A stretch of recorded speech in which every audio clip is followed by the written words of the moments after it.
Hey, it's Amy from prettypurpledoor.com, and today I'm splitting some of my daylilies, so I thought I'd bring you along.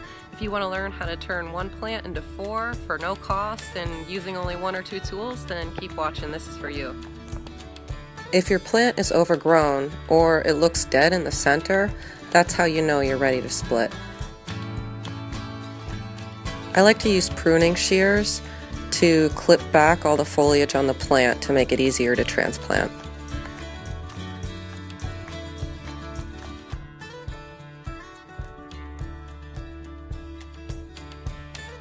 A trenching shovel is a great tool to have here. Just make a circle a few inches outside of the plant so that you can pull it up.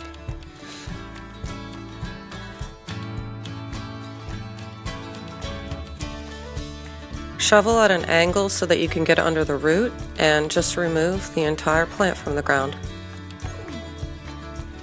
Once we shake off a little bit of the excess dirt, we're ready to split the plant.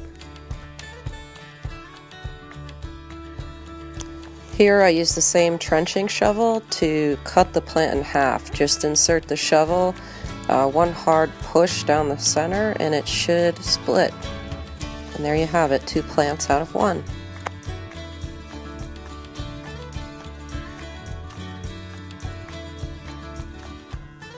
If your plant is really large, you can continue to split it. I recommend about 6-inch pieces.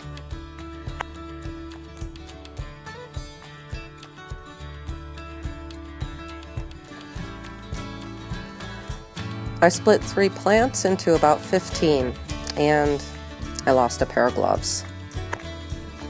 You can put one of the pieces back in the original spot and then find some new places to plant the others. Add some water and you're ready to go.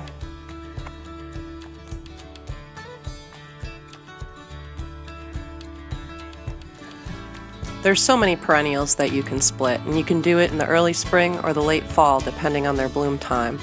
Today I did my daylilies, and hostas are another favorite of mine that you can try. Thanks for watching. If you like this video, make sure you give it a like and a subscribe for more gardening videos.